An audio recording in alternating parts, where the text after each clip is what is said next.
वर्णिवेश रमणीय दर्शनम मंदहासरुचिराननां भुजं पूजितं सुरु नरोत्तमैर्मुदा धर्मनंदनमहं विचिन्तये। असतो मा षड्गमय तमसो मा ज्योतिर्गमय मृत्युर्मा अमृतं गमयः। ओम शांति शांति शांति।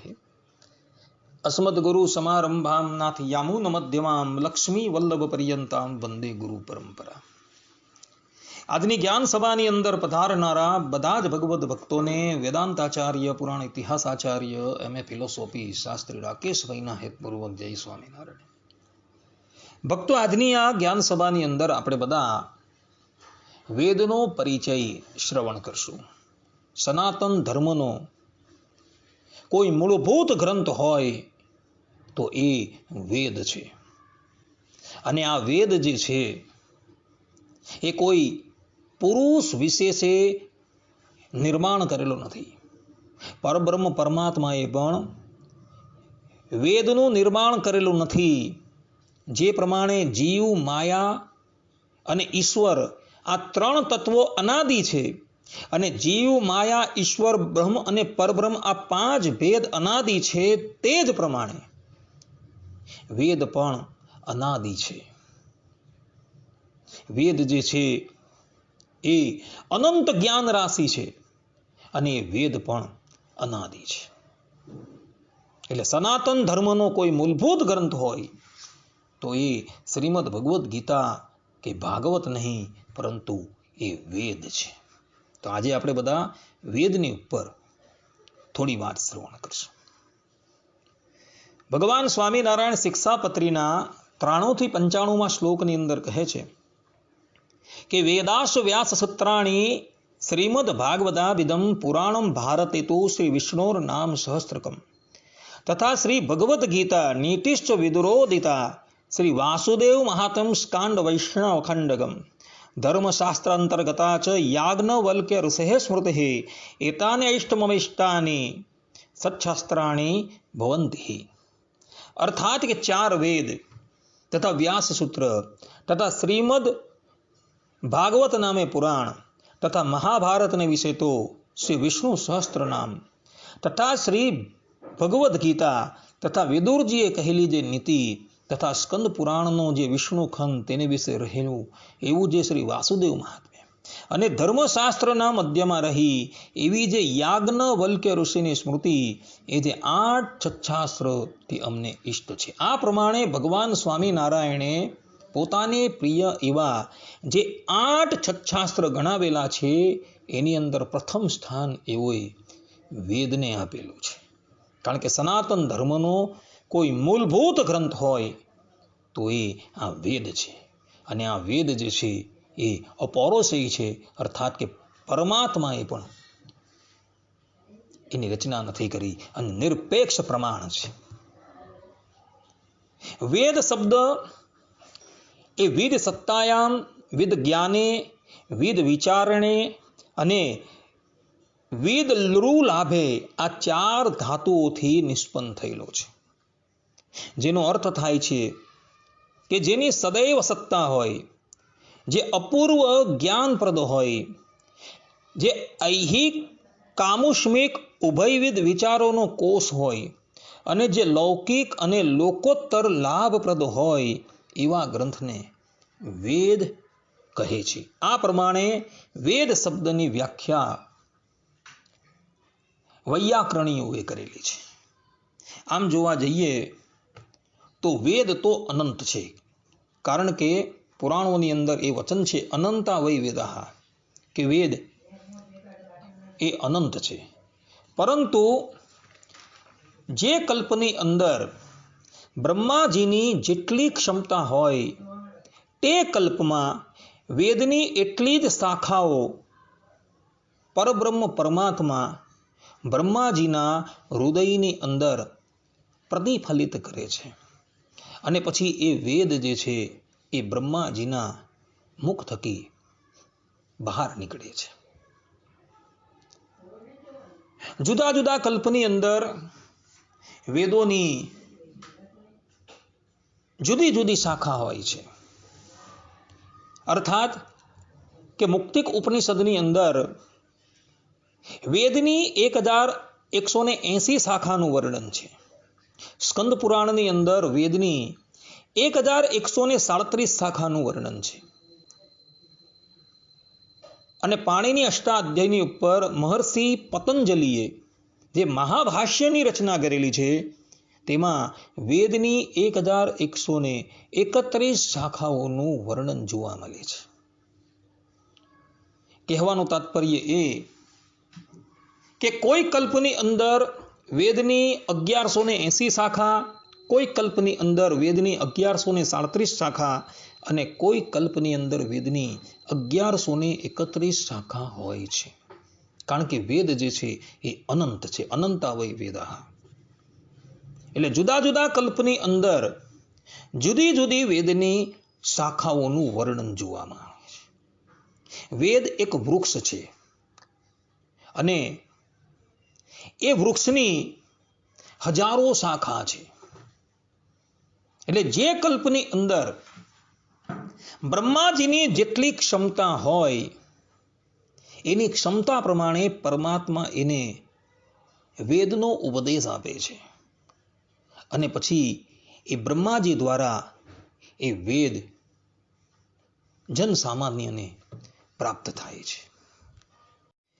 વર્તમાન વૈવસ્વત મન્વંતરની 28મી ચોકડીના દ્વાપર યુગની અંદર બહુ બ્રહ્માદિક દેવતાઓની પ્રાર્થનાથી અનંત કોટી બ્રહ્માંડ નાયક પરબ્રહ્મ પરમાત્મા ભગવાન શ્રી હરિજ મહર્ષિ પરાશર દ્વારા સત્યવતીના ગર્ભથી પોતાના અંશરૂપ સત્વગુણના અંશ વડે કલા સ્વરૂપ વ્યાસ રૂપે અવતાર ગ્રહણ કરતા હતા. અને આ વ્યાસ ભગવાને જ એક વેદના 4 વિભાગ કરેલા હતા અને એના ઋગ્વેદ, યજુર્વેદ, સામવેદ અને અથર્વવેદ એ નામ એમણે આપેલા છે. એમાં જે ઋગ્વેદ સંહિતા છે એ ઋગ્વેદ સંહિતા એમણે પોતાના શિષ્ય પહેલને ભણાવેલી હતી. યજુર્વેદ સંહિતા ભગવાન વેદવ્યાસજીએ પોતાના શિષ્ય વૈશંપાયનને ભણાવેલી હતી. સામવેદ સંહિતા તેઓએ જૈમિની ઋષિને ભણાવેલી હતી અને અથર્વવેદ સંહિતા ભગવાન વેદવ્યાસજીએ સુમંતુ નામના પોતાના શિષ્યને ભણાવેલી હતી. આ વેદોનું પ્રધાન લક્ષ્ય આધ્યાત્મિક જ્ઞાન આપવું એ જ છે, જેનાથી પ્રાણી માત્ર આ અસાર સંસારના બંધનના મૂળભૂત કારણોને સમજી મુક્તિ પ્રાપ્ત કરી પરમાત્માનો અનુભવ કરી શકે. એ જ વેદનું પ્રધાન લક્ષ્ય છે. વેદની અંદર કુલ 1,00,000 મંત્રો છે, અર્થાત કે 1,00,000 ઋચાના મંત્રો છે. એની અંદર 80,000 મંત્ર જે છે એ કર્મકાંડના છે અને 20,000 મંત્રો જે છે એ જ્ઞાનકાંડના છે. કર્મકાંડની અંદર યજ્ઞ આદિક અનુષ્ઠાનની પ્રક્રિયાઓનું વર્ણન છે, જ્યારે જ્ઞાનકાંડની અંદર આત્મા પરમાત્મા અને માયા તત્વોનું વર્ણન કરવામાં આવેલું છે. કર્મકાંડની અંદર પરબ્રહ્મ પરમાત્માનું ગુપ્ત રૂપે વર્ણન છે. ત્યાં તમે જોશો તો વધારે પડતું ઇન્દ્ર, અગ્નિ અને વાયુ દેવતાનું જ વર્ણન કરવામાં આવેલું છે. આ ઉપરાંત અશ્વની કુમાર છે, બ્રહ્માજી છે, ભગવાન શંકર છે, એનું પણ વર્ણન છે. અને એ વર્ણનને જોઈને કેટલાક લોકો એવું કહે છે કે વેદ જે છે એ અનેક ઈશ્વરવાદી છે, પરંતુ એ લોકોને ખબર નથી દેવા નારાયણ અંગજા દેવતાઓ જે છે એ શ્રીમદ નારાયણ ભગવાનનો જ અંગ છે. વેદના કર્મકાંડની અંદર ભગવાનના અંગનું વર્ણન છે, એટલે અંગનું વર્ણન હોવાથી ત્યાં પણ પરમાત્માનું જ વર્ણન છે. અને જ્ઞાનકાંડની અંદર સાક્ષાત પરબ્રહ્મ પરમાત્માનું વર્ણન છે. વેદની અંદર કુલ 1,00,000 મંત્રો છે અને 1,00,000 મંત્રની અંદર એ વેદના 4 વિભાગ પાડવામાં આવેલા છે. ઋગ્વેદ, યજુર્વેદ, સામવેદ અને અથર્વવેદ. તો હવે આપણે બધા ક્રમશઃ એ ચારેય વેદોનો સંક્ષિપ્તની અંદર પરિચય શ્રવણ કરશું. સર્વપ્રથમ આપણે બધા ઋગ્વેદની વાત કરીએ. તો ઋગ્વેદનું નિર્માણ કરી ભગવાન વેદવ્યાસજીએ આ ઋગ્વેદ પોતાના શિષ્ય પેલ ઋષિને ભણાવેલો હતો. અને પેલ ઋષિએ એ ઋગ્વેદની 21 શાખાનું નિર્માણ કરેલું હતું અને પોતાના જુદા જુદા શિષ્યોને એ શાખા ભણાવેલી હતી. ઋગ્વેદમાં હોતૃ વર્ગને માટે ઉપયોગી મંત્રોનું સંકલન છે. આનું નામ ઋગ્વેદ એટલા માટે છે કે એમાં ઋક સંજ્ઞક પદ્યબદ્ધ મંત્રોની અધિકતા છે. આમાં હોતૃ વર્ગને ઉપયોગી ગદ્યાત્મક યજુ સ્વરૂપના પણ કેટલાક મંત્રો છે. આના મંત્રોની સંખ્યા અન્ય વેદની અપેક્ષાએ અધિક છે. હવે આપણે યજુર્વેદની વાત કરીએ. યજુર્વેદની અંદર 2 વિભાગ છે, શુક્લ યજુર્વેદ અને કૃષ્ણ યજુર્વેદ. શુક્લ યજુર્વેદના આચાર્ય મહર્ષિ યાજ્ઞવલ્ક્ય છે અને કૃષ્ણ યજુર્વેદના આચાર્ય વૈશંપાયન ઋષિ છે.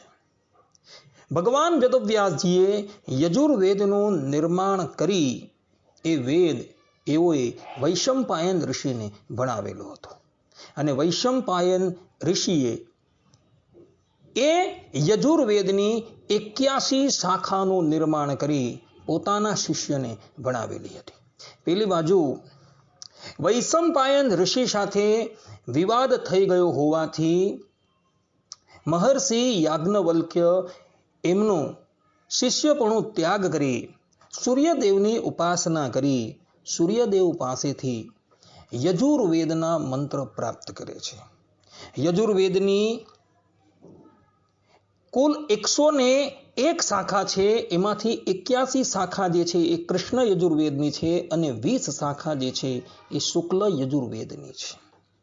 આ યજુર્વેદમાં યજ્ઞાનુષ્ઠાન સંબંધી અધ્વર્યુ વર્ગને ઉપયોગી મંત્રોનું સંકલન છે. આનું નામ યજુર્વેદ એટલે માટે છે કે આમાં ગદ્યાત્મક મંત્રોની અધિકતા છે. આમાં કેટલાક પદ્યાત્મક મંત્રો પણ છે જે અધ્વર્યુ વર્ગને ઉપયોગી છે. આ પ્રમાણે ભક્તો આ યજુર્વેદ એ ભગવાન વેદવ્યાસજી દ્વારા નિર્માણ કરી વૈશંપાયન ઋષિને ભણાવાયેલું હતું. હવે આપણે સામવેદની વાત કરીએ. તો સામવેદના આચાર્ય મહર્ષિ જૈમિની છે. ભગવાન વેદવ્યાસજીએ સામવેદનું નિર્માણ કરી એ વેદ મહર્ષિ જૈમિનીને ભણાવેલો હતો અને મહર્ષિ જૈમિનીએ એની 1000 શાખાઓ કરી પોતાના વિભિન્ન શિષ્યોને ભણાવેલી હતી. સામવેદમાં યજ્ઞાનુષ્ઠાનના ઉદ્ઘાતૃ વર્ગમાં ઉપયોગી મંત્રોનું સંકલન છે. આનું નામ સામવેદ એટલે માટે છે કે આ વેદમાં ગાયન પદ્ધતિના મંત્રો છે. ભગવાન શ્રી કૃષ્ણએ શ્રીમદ ભગવદ્ ગીતાના 10મા અધ્યાયના 22મા શ્લોકની અંદર વેદાનામ સામવેદો અસ્મિ, અર્થાત કે વેદોમાં સામવેદ હું છું આ પ્રમાણે કહી સામવેદને પોતાની વિભૂતિ તરીકે પ્રતિપાદન કરેલો છે. આ પ્રમાણે ભક્તો ભગવાન વેદવ્યાસજીએ સામવેદ જે છે એ જૈમિની ઋષિને ભણાવેલો હતો અને જૈમિની ઋષિએ એની 1000 શાખાનું નિર્માણ કરેલું હતું. હવે આપણે અથર્વવેદની વાત કરીએ.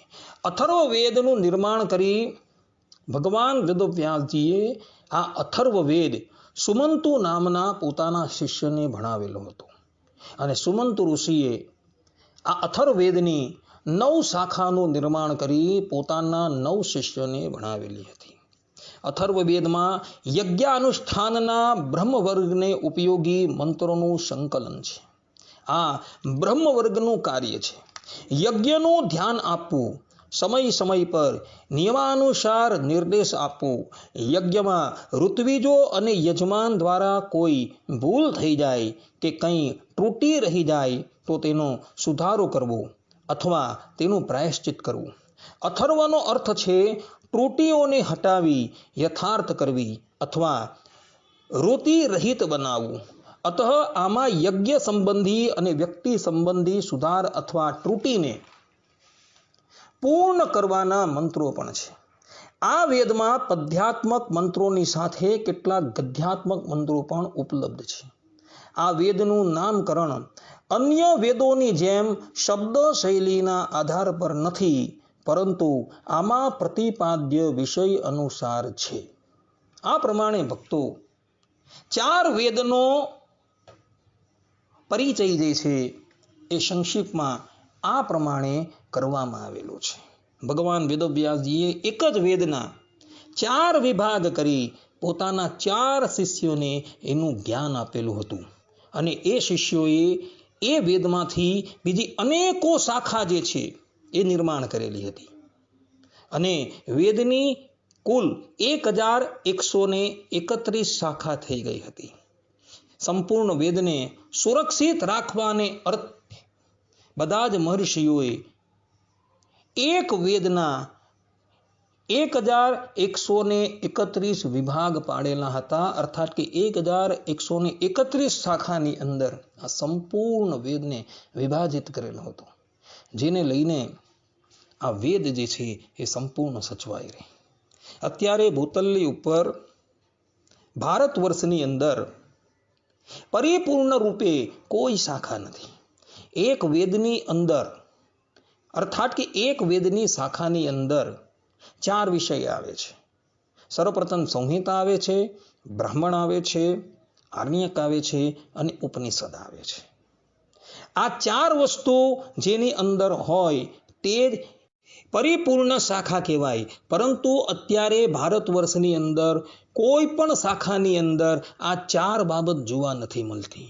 કોઈકની અંદર સંહિતા અને બ્રાહ્મણ હોય તો આરણ્યક અને ઉપનિષદ જોવા નથી મળતા. કોઈકની અંદર ઉપનિષદ અને આરણ્યક હોય તો બ્રાહ્મણ અને સંહિતા જોવા નથી મળતા. કોઈકની અંદર સંહિતા અને ઉપનિષદ હોય તો એની અંદર બ્રાહ્મણ અને આરણ્યક જોવા મળતા નથી. એનું કારણ એ છે કે ભારત વર્ષની ઉપર જે દિવસથી બુદ્ધ છે, જૈન છે અને યવન આક્રાંતાઓનું સામ્રાજ્ય હાવી થઈ ગયું, તે દિવસથી એ લોકોએ આ સંપૂર્ણ વેદને નેસ્તો નાબૂદ કરવાનો પ્રયાસ કરેલો હતો. એ તો આપણા જે બ્રાહ્મણો હતા તે લોકોએ પોતાના મસ્તકો કપાવીને પણ થોડો ઘણો વેદ જે છે એ સાચવી રાખેલો છે. વેદનું સાહિત્ય જે છે એ એટલું બધું વિશાળ છે કે જેની કોઈ વાત નહીં. પરંતુ એનો ઘણો ખરો ભાગ જે છે એ આ યવન જાતિએ અગ્નિ દેવતાને હવાલે કરી દીધેલું હતું, અને એને લઈને અત્યારે ભારત વર્ષની અંદર પરિપૂર્ણ વેદ છે જ નહીં, અને વેદની પરિપૂર્ણ કોઈ શાખા જોવા મળતી નથી. એ આપણે માટે દુર્ભાગ્યની વાત છે. હવે વેદની અંદર જે 4 બાબતોનું વર્ણન છે, સંહિતા, બ્રાહ્મણ, આરણ્યક અને ઉપનિષદ, તેનો પરિચય આપણે પ્રાપ્ત કરીએ. તો સર્વપ્રથમ આપણે સંહિતાની વાત કરીએ. સંહિતા કોને કહેવાય? તો વેદનો જે ભાગ પ્રતિદિન વિશેષતઃ અધ્યયનીય હોય તેને સંહિતા કહેવાય છે.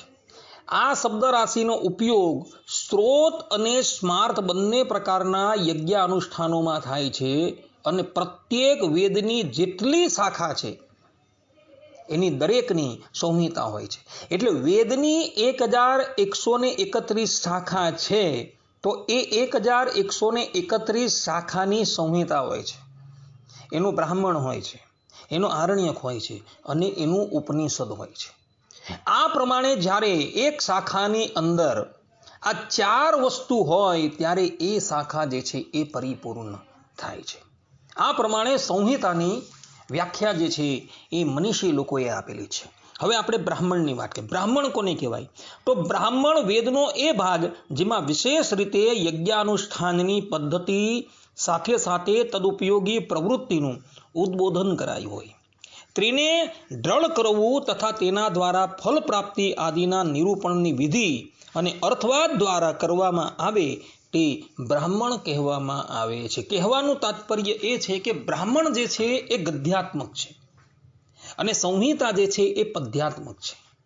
સંહિતાની અંદર વેદના જે મંત્રો છે એ વેદના મંત્રોનું ભાષ્ય જે છે એ બ્રાહ્મણ ગ્રંથની અંદર જોવા મળે છે ને એની અંદર વિશેષ રીતે યજ્ઞાનુષ્ઠાનની પદ્ધતિ અને સાથે સાથે તદ ઉપયોગી પ્રવૃત્તિનું ઉદ્બોધન કરવામાં આવેલું હોય છે. આ પ્રમાણે બ્રાહ્મણની વ્યાખ્યા જે છે એ મનીષી લોકોએ કરેલી છે. હવે આપણે આરણ્યકની વાત કરીએ તો આરણ્યક કોને કહેવાય? તો આરણ્યક વેદનો એ ભાગ છે કે જેમાં યજ્ઞાનુષ્ઠાન પદ્ધતિ, યાજ્ઞિક મંત્ર, પદાર્થ અને ફળ આદિમાં આધ્યાત્મિકતાનો સંકેત આપવામાં આવેલો છે. તેને આરણ્યક કહે છે.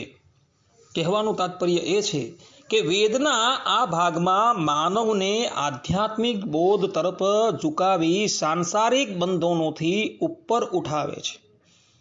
અને આનો પાઠ જે છે એ વાનપ્રસ્થ લોકો કરતા હોય છે. અર્થાત કે આરણ્યક જે છે એ આરણ્યકનો પાઠ વધારે પડતા વાનપ્રસ્થી લોકો વનમાં જઈને કરતા હોવાથી આને આરણ્યક કહેવામાં આવે છે. આપણા સનાતન ધર્મના ગ્રંથોની અંદર 4 આશ્રમ નક્કી કરવામાં આવેલા છે: બ્રહ્મચર્યાશ્રમ, ગૃહસ્થાશ્રમ, વાનપ્રસ્થાશ્રમ અને સંન્યાસાશ્રમ.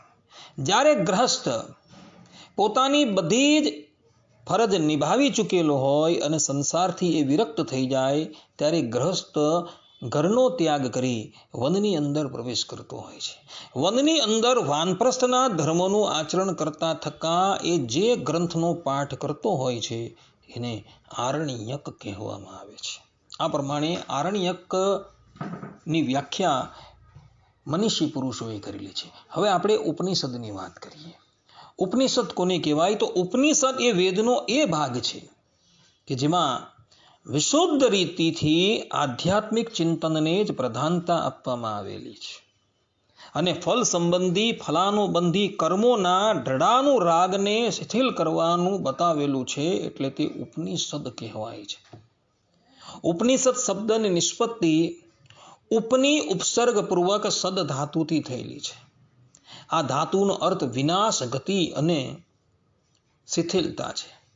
ઉપનિષદ શબ્દમાં આ બધા જ અર્થો વિદ્યમાન છે. એટલે આનો અર્થ એ થાય છે કે જે જ્ઞાન જેના અનુશીલનથી અવિદ્યાનો નાશ થઈ જાય અને બ્રહ્મ અર્થાત કે ભગવાનની પ્રાપ્તિ થાય તથા મનુષ્યના ગર્ભવાસાદી દુઃખ સર્વદા શિથિલ થઈ જાય તેને ઉપનિષદ કહેવામાં આવે છે. આ પ્રમાણે ઉપનિષદની વ્યાખ્યા મનીષી પુરુષોએ કરેલી છે. ભક્તો, વેદની અંદર સૌથી મહત્વના કોઈ હોય તો આ ઉપનિષદ જ છે. કારણ કે એની અંદર જીવાત્મા અને પરમાત્માના જ્ઞાન સંબંધી ચર્ચા કરવામાં આવેલી છે. અને આ જ્ઞાન જે પણ કોઈક વ્યક્તિને થાય એ સંસારથી ઉપર ઉઠી થઈ જાય છે અને સંસારથી ઉપર ઉઠી ભગવાનના ભજનની અંદર એકાકાર થઈ જાય છે. ઉપનિષદ એ જ્ઞાન છે કે જે જ્ઞાનને ધારણ કરવાથી મનુષ્ય કૃત્ય થઈ જાય છે અને પરબ્રહ્મ પરમાત્માની આરાધના કરી એ પરબ્રહ્મ પરમાત્માની પ્રાપ્તિ કરી લે છે. માટે ભક્તો, વેદોની અંદર સૌથી મહત્વના કોઈ હોય તો એ ઉપનિષદ છે. અર્થાત કે વેદના જે 2 કાંડ છે, કર્મકાંડ અને જ્ઞાનકાંડ, એની અંદર સૌથી મહત્વના કોઈ હોય તો એ ઉપનિષદ અર્થાત કે જ્ઞાનકાંડ છે. આ પ્રમાણે ભક્તો, વેદની અંદર દરેક શાખાની અંદર સંહિતા, બ્રાહ્મણ, આરણ્યક અને ઉપનિષદ આવેલા છે. હવે આપણે બધા આ વેદને સુદ્રઢ કરવા માટે જે વેદાંગોનું નિર્માણ થયું છે એ વેદાંગોની વાત કરીએ તો વેદના સર્વાંગીણ અનુશીલન માટે શિક્ષા, કલ્પ, વ્યાકરણ, નિરુક્ત, છંદ અને જ્યોતિષ આ 6 વેદાંગોનું અધ્યયન અત્યંત જરૂરી છે. તો હવે સંક્ષિપ્તની અંદર આપણે બધા આ 6 વેદાંગો વિશે કેટલીક વાત શ્રવણ કરશું. સર્વપ્રથમ શિક્ષા. શિક્ષાનો અર્થ શું થાય? તો શિક્ષાનો અર્થ કરતા વેદ ભાષ્યકાર આચાર્ય સાયણ કહે છે કે સ્વર વર્ણાત ઉચ્ચારણ પ્રકારો યત્ર શિક્ષતે ઉપદેશ્યતે સા શિક્ષા. અર્થાત કે સ્વર વર્ણ આદિના ઉચ્ચારણની શિક્ષા જેનાથી પ્રાપ્ત થાય તે વિદ્યાનું નામ શિક્ષા છે. મનુષ્ય પોતાની જીહ્વા ઇન્દ્રિયથી જે વર્ણોનું ઉચ્ચારણ કરે છે એ વર્ણ અને સ્વરનું ઉચ્ચારણ કેવી રીતના કરવું એ શિક્ષા જે શાસ્ત્રમાંથી પ્રાપ્ત થાય તેને શિક્ષા શાસ્ત્ર કહેવામાં આવે છે. હવે કલ્પની વાત કરીએ તો કલ્પની વ્યાખ્યા કરતા વેદ ભાષ્યકાર કહે છે કલ્પ વેદ વિહિતાનામ કર્મણામ અનુપૂર્વેણ કલ્પશાસ્ત્રમ. અર્થાત કે વેદ વિહિત કર્મનું ક્રમિક સ્વરૂપ વ્યવસ્થિત કરવાવાળું શાસ્ત્ર જ કલ્પશાસ્ત્ર કહેવાય છે. કહેવાનું તાત્પર્ય એ છે કે વેદ વિહિત કર્મનું ક્રમિક સ્વરૂપ જે શાસ્ત્રની અંદર વ્યવસ્થિત કરાયું હોય તેને કલ્પશાસ્ત્ર કહેવામાં આવે છે. આ પ્રમાણે કલ્પ શાસ્ત્રની વ્યાખ્યા વેદ ભાષ્યકારે કરેલી છે. હવે આપણે વ્યાકરણની વાત કરીએ તો વ્યાકરણ શબ્દનો અર્થ શું થાય? તો વ્યાકરણ શબ્દની વ્યુત્પત્તિ કરતા આચાર્ય સાયણ કહે છે વિક્રિયંતે શબ્દા અનિનેતિ વ્યાકરણમ. અર્થાત કે પદની વિપુલ મીમાંસા કરવી એ જ વ્યાકરણનો વ્યુત્પત્તિ લભ્ય અર્થ છે. મીમાંસાનો અર્થ થાય છે વિચાર. અર્થાત કે પદની વિપુલ પ્રમાણની અંદર મીમાંસા કરવી, વિચાર કરવો એ જ વ્યાકરણ શબ્દનો વ્યુત્પત્તિ લભ્ય અર્થ થાય છે. આ પ્રમાણે વ્યાકરણ શબ્દની વ્યાખ્યા જે છે એ આચાર્ય સાયણે વેદ ભાષ્યની અંદર કરેલી છે. હવે આપણે છંદની વાત કરીએ. કોઈ પણ વેદ મંત્ર જે છે એ છંદની અંદર જ બોલાય છે. છંદ સિવાય વેદ મંત્રોનું ઉચ્ચારણ થતું નથી. છંદની વ્યાખ્યા કરતા વેદ ભાષ્યકાર કહે છે છાંડયતી આહ્લાદાયતી. વેદ ભાષ્યકાર કહે છે છાંડયતી આહ્લાદયતી ચંદયતે અનેન વા છંદઃ. અર્થાત કે જે મનુષ્યને આહ્લાદિત કરે તેને છંદ કહેવાય છે. વેદ મંત્રો હંમેશા છંદની અંદર જ ગવાય છે. એ છંદની અંદર ગવાતા મનુષ્ય એ ગાન કરવાથી અત્યંત આનંદિત થઈ જાય તેને છંદ કહેવામાં આવે છે. આ પ્રમાણે છંદની વ્યાખ્યા આચાર્ય સાયણે વેદ ભાષ્યની અંદર કરેલી છે. હવે આપણે નિરુક્તની વાત કરીએ તો નિરુક્તનો અર્થ શું થાય? તો નિરુક્તનો અર્થ થાય છે વ્યુત્પત્તિ. શબ્દની વ્યુત્પત્તિ, શબ્દનો અર્થ જે શાસ્ત્રની અંદર કરવામાં આવેલો હોય એને નિરુક્ત શાસ્ત્ર કહેવામાં આવે છે. આ પ્રમાણે નિરુક્ત શબ્દનો અર્થ આચાર્ય સાયણે વેદ ભાષ્યની અંદર કરેલો છે. અને વેદનું અંતિમ અંગ છે જ્યોતિષ. જ્યોતિષ શબ્દનો અર્થ શું થાય?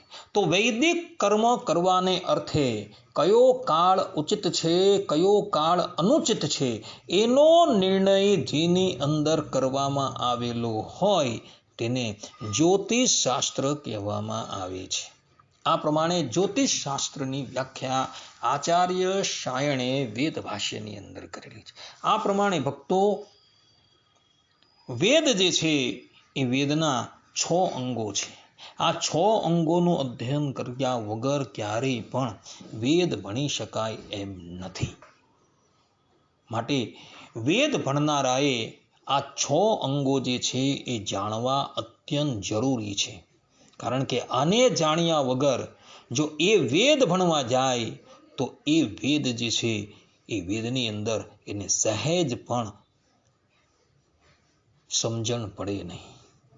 આ પ્રમાણે ભક્તો અહીં વેદનો થોડો પરિચય જે છે એ અમે તમને આપેલો છે. હવે આપણે વેદનો તાત્પર્યાર્થ શું છે તથા વેદ એ પરમ તત્વ તરીકે કોનું પ્રતિપાદન કરે છે એ સંબંધમાં થોડો વિચાર કરીએ. તો વેદનું પરમ તાત્પર્ય કેવલ ને કેવલ શ્રીમદ નારાયણ ભગવાનમાં જ છે. અને એ વેદ ભગવાન પોતાના એક સ્વરે શ્રીમદ નારાયણ ભગવાનની જ પરમ તત્વતા પ્રતિપાદન કરે છે. જેમ કે મહાનારાયણીય ઉપનિષદની અંદર વેદ ભગવાન કહે છે કે એકો હવે નારાયણ આસીત ન બ્રહ્મા ન ઈશાન. અર્થાત કે પ્રલય અવસ્થાની અંદર કેવલ ને કેવલ એક શ્રીમદ નારાયણ ભગવાન જ હતા. તે સમયે ન તો બ્રહ્માજી હતા કે ન તો ભગવાન શંકર હતા. અને એ જ મહાનારાયણીય ઉપનિષદની અંદર કહ્યું છે કે નારાયણાદ બ્રહ્મા જાયતે નારાયણાદ રુદ્રો જાયતે. અર્થાત એ નારાયણ થકી બ્રહ્માજીનું પ્રાગટ્ય થયું અને એ નારાયણ થકી રુદ્ર દેવતા એટલે ભગવાન શંકરનું પ્રાગટ્ય થયું. આ પ્રમાણે પ્રલય અવસ્થાની અંદર કેવલ ને કેવલ ભગવાન શ્રીમદ નારાયણ જ હતા અને એ નારાયણ થકી બ્રહ્માજી તથા ભગવાન શંકરનું પ્રાગટ્ય થયું હોવાથી નારાયણ જ પરમ તત્વ છે એવું વેદ ભગવાન ઉદ્ઘોષ કરે છે. તો કોઈક વ્યક્તિ એવી શંકા કરે કે એ જ વેદ ભગવાન શાંતમ શિવમ અદ્વૈતમ, આ પ્રમાણે વેદ ભગવાન શિવને પરમ તત્વ તરીકે કહે છે. તથા ગણપતિ અથર્વ શીર્ષની અંદર ત્વમેવ પ્રત્યક્ષ બ્રહ્માસ્મિ, આ પ્રમાણે વેદ ભગવાન ગણપતિને પરમ તત્વ તરીકે પ્રતિપાદન કરે છે. અને એ જ વેદ ભગવાન ત્વમેવ બ્રહ્માત્મિકા આ વચનથી દેવીને પણ પરમ તત્વ તરીકે પ્રતિપાદન કરે છે. તેનું શું કહેવાનું તાત્પર્ય એ કે જ્યાં એક બાજુ વેદ ભગવાન શ્રીમદ નારાયણ ભગવાનને પરમ તત્વ તરીકે પ્રતિપાદન કરે છે, ત્યાં બીજી બાજુ એ જ વેદ ભગવાન ભગવાન શંકરને, ગણપતિ મહારાજને અને દેવીને પણ પરમ તત્વ તરીકે પ્રતિપાદન કરે છે. તો એનું શું કરવું?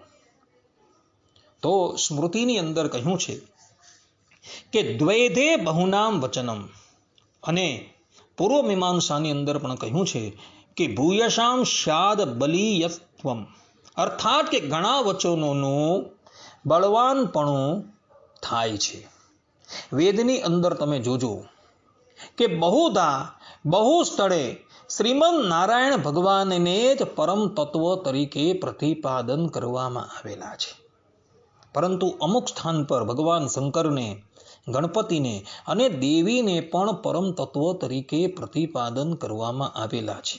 પરંતુ વધારે પડતા શ્રીમદ નારાયણ ભગવાનને જ પરમ તત્વ તરીકે પ્રતિપાદન કર્યા હોવાથી, ઘણા વચનોનું બળવાનપણું હોવાથી શ્રીમદ નારાયણ ભગવાન જે છે એ જ પરમ તત્વ છે એવું સ્પષ્ટ થાય છે.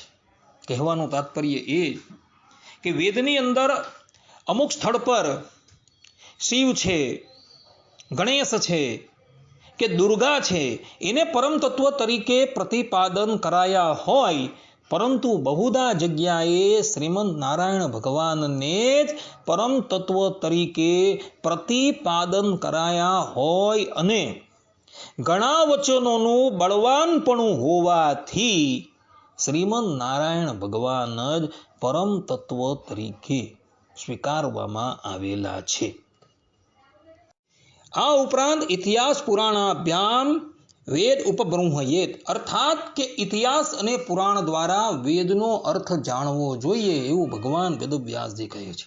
અને આ ઇતિહાસ અને પુરાણની અંદર સ્થાન સ્થાન પર કેવલ ને કેવલ શ્રીમદ નારાયણ ભગવાનને જ પરમ તત્વ તરીકે પ્રતિપાદન કરેલા છે. મહાભારતની અંદર ભગવાન વેદવ્યાસજી કહે છે, સત્યમ સત્યમ પુનઃ સત્યમ ઉદ્ધૃત્ય ભુજમુચ્યતે વેદ શાસ્ત્રાત પરમ નાસ્તિ ન દૈવમ કેશવાત પરમ. અર્થાત કે હું બે હાથ જોડીને સત્ય કહું છું, સત્ય કહું છું, સત્ય કહું છું કે વેદથી સર્વોત્તમ શાસ્ત્ર આ જગતમાં કોઈ નથી અને શ્રીમદ નારાયણથી પરમ તત્વ આ જગતની અંદર કોઈ નથી. મહાભારતના મહાત્મયની અંદર ભગવાન વેદવ્યાસજી કહે છે, વેદે રામાયણે ચૈવ ભારતે વરદર્ષભ આદો મધ્યે તથા ચાંતે વિષ્ણુ હું સર્વત્ર ગીયતે. અર્થાત કે વેદમાં, રામાયણમાં અને મહાભારતની અંદર આદિમાં, મધ્યમાં અને અંતમાં કેવલ ને કેવલ શ્રીમદ નારાયણ ભગવાનનું જ ગાન થયું છે. વેદની અંદર દેવરાજ ઇન્દ્ર, બ્રહ્માજી, અગ્નિ દેવતા, રુદ્ર ઇત્યાદિકના પરમ તત્વોનું વર્ણન થયું છે, પરંતુ ઇન્દ્ર છે, રુદ્ર છે, મરુત છે, બ્રહ્માજી છે અને રુદ્ર દેવતાના જે નામ આવે છે અને એમને ત્યાં પરમ તત્વ તરીકે પ્રતિપાદન કરેલા છે, એ નામધારી કેવલ શ્રીમદ નારાયણ ભગવાન જ છે. અર્થાત કે એ નામથી શ્રીમદ નારાયણ ભગવાનનો જ વ્યપદેશ થયો છે. એટલે વેદની અંદર પણ આદિ મધ્ય અને અંતમાં શ્રીમદ નારાયણ ભગવાનનું જ ગાન થયું છે, એવું ભગવાન વેદવ્યાસજી કહી રહ્યા છે. વરા પુરાણની અંદર ભગવાન વેદવ્યાસજી કહે છે, નારાયણાત પરો દેવો ન ભૂતો ન ભવિષ્યતિ એતદ રહસ્યમ વેદાનામ પુરાણાનામ ચ સત્તમ. અહીં ભગવાન વેદવ્યાસજી વેદ અને પુરાણનું રહસ્ય બતલાવતા કહે છે કે નારાયણથી સર્વોત્તમ દેવ આ જગતની અંદર ભૂતકાળમાં પણ ન હતો અને ભવિષ્યની અંદર પણ થવાનું નથી. એ જ રહસ્ય વેદ તથા પુરાણનું છે. આ પ્રમાણે કહી ભગવાન વેદવ્યાસજીએ અહીં શ્રીમદ નારાયણ ભગવાનને જ પરમ તત્વ તરીકે પ્રતિપાદન કરેલા છે. શ્રીમદ ભાગવત એ ભગવાન વેદવ્યાસજીની અંતિમ કૃતિ છે અને એ શ્રીમદ ભાગવતની અંદર બ્રહ્માજી પોતાના સ્વમુખે ભગવાન શ્રી કૃષ્ણની સ્તુતિ કરતા કહે છે કે અહો ભાગ્યમ નંદ ગોપ વ્રજોકશામ યમ મિત્રમ પરમાનંદમ પૂર્ણમ બ્રહ્મ સનાતનમ. અર્થાત કે અહો નંદ વગેરે બ્રજવાસી ગોવાળોના ધન્ય ભાગ્ય છે. વાસ્તવમાં તેમનું અહોભાગ્ય છે, કેમ કે પરમાનંદ સ્વરૂપ સનાતન પરિપૂર્ણ બ્રહ્મ એવા આપ તેમના પોતાના સગા સંબંધી અને સુરડ છો. અહીં બ્રહ્માજી પોતાના સ્વમુખે ભગવાન શ્રી કૃષ્ણ અર્થાત કે શ્રીમદ નારાયણ ભગવાનની પરમ તત્વતા સ્વીકાર કરે છે. શ્રીમદ ભાગવતના 10મ સ્કંદના 63મા અધ્યાયના 34મા શ્લોકની અંદર ભગવાન શંકર શ્રીમદ નારાયણ ભગવાનની પરમ તત્વતા સ્વીકારતા પોતે કહે છે કે ત્વમ હિ બ્રહ્મ પરમ જ્યોતિર ગૂઢમ બ્રહ્મણી વાંગમયે. અર્થાત કે હે પ્રભુ, હે શ્રી કૃષ્ણ ભગવાન, આપ વેદ મંત્રોમાં તાત્પર્ય રૂપે છુપાયેલા પરમ જ્યોતિ સ્વરૂપ પરબ્રહ્મ છો. વેદનું તાત્પર્ય શું છે? તો શ્રીમદ નારાયણ ભગવાન છે. એવું ભગવાન શંકર અહીં કહી રહ્યા છે કે આપ વેદ મંત્રોમાં તાત્પર્ય રૂપે છુપાયેલા પરમ જ્યોતિ સ્વરૂપ પરબ્રહ્મ છો. એટલે વેદનું તાત્પર્ય શેમાં છે? તો શ્રીમદ નારાયણની અંદર જ છે, એવું ભગવાન શંકર પોતાના સ્વમુખે સ્વીકાર કરી રહ્યા છે. આ ઉપરાંત શ્રીમદ ભાગવત જે ભગવાન વેદવ્યાસજીની અંતિમ કૃતિ છે, એના 12મા સ્કંદના અંતિમ અધ્યાયના અંતિમ શ્લોકની અંદર ભગવાન વેદવ્યાસજી કહે છે કે નામ સંકીર્તનમ યસ્ય સર્વ પાપ પ્રણાશનમ પ્રણામો દુઃખ શમનમ સ્તમ નમામિ હરિપરમ. અર્થાત કે ભગવાનના નામોનું સંકીર્તન તમામ પાપોનો નાશ કરનાર છે અને ભગવાનના ચરણોમાં કરેલા પ્રણામ હંમેશને માટે તમામ પ્રકારના દુઃખોને શાંત કરી દે છે. તે જ પરમ તત્વરૂપ શ્રી હરિને હું નમસ્કાર કરું છું. પોતાની અંતિમ કૃતિના અંતિમ શ્લોકની અંદર ભગવાન વેદવ્યાસજી શ્રીમદ નારાયણ ભગવાનની જ પરમ તત્વતા સ્વીકાર કરે છે. ભગવાન શ્રી કૃષ્ણ શ્રીમદ ભગવદ્ ગીતાના 15મા અધ્યાયના 15મા શ્લોકની અંદર કહે છે કે વેદેશ્ચ સર્વેર અહમેવ વેદ્યો. અર્થાત કે સર્વ વેદો દ્વારા જાણવા યોગ્ય હું જ છું, એવું ભગવાન પોતાના સ્વમુખે કહે છે કે વેદ દ્વારા કેવલ હું જ જાણવા યોગ્ય છું, પરંતુ બીજો કોઈ જાણવા યોગ્ય નથી. એ જ શ્રી કૃષ્ણ ભગવાન શ્રીમદ ભગવદ્ ગીતાના 7મા અધ્યાયના 7મા શ્લોકની અંદર કહે છે મત્તઃ પરતરમ નાન્યત કિંચિત અસ્તિ ધનંજય. અર્થાત કે હે ધનંજય, મારાથી શ્રેષ્ઠ એવું કોઈ તત્વ છે જ નહીં. અહીં ભગવાન શ્રી કૃષ્ણએ પોતાના સ્વમુખે પોતાની સર્વશ્રેષ્ઠતા પ્રતિપાદન કરેલી છે. અર્થાત ભગવાન શ્રી કૃષ્ણ પોતાના સ્વમુખે એવું કહી રહ્યા છે કે મારાથી સર્વોત્તમ તત્વ આ જગતની અંદર કોઈ છે જ. ભગવાન સ્વામિનારાયણ પણ પોતાના સ્વમુખે નારાયણની પરમ તત્વતા પ્રતિપાદન કરતા પોતે કહી રહ્યા છે કે નારાયણ જેવા તો એક નારાયણ જ છે. આ પ્રમાણે કહી ભગવાન સ્વામિનારાયણે પણ પોતાના વચનામૃતની અંદર શ્રીમદ નારાયણ ભગવાનની પરમ તત્વતા સ્વીકાર કરેલી છે. કહેવાનું તાત્પર્ય એ છે કે નારાયણ ભગવાન જે છે એ જ સર્વોપરી તત્વ છે. અને એમનાથી પર કોઈ છે જ નહીં. અને વેદોની અંદર તથા ઇતિહાસ અને પુરાણની અંદર એ જ ભગવાન ગવાયા છે અને એ જ સર્વોપરી તત્વ છે. એ જ વેદ તથા પુરાણનું રહસ્ય છે. આ પ્રમાણે ભક્તો વેદ અને પુરાણનું રહસ્ય કેવલ ને કેવલ નારાયણ ભગવાનને જ પરમ તત્વ પ્રતિપાદન કરવાની અંદર જોવા મળે છે. આટલું કહીને હું મારા પ્રવચનને અહીં વિરામ આપું છું. સર્વે સંતુ નિરામયઃ, સર્વે સુખીનો ભવંતુ, સર્વભદ્રાણિ પશ્યન્તુ, મા કશ્ચિત દુઃખ ભાગ ભવેત અસ્તુ. જય સ્વામિનારાયણ.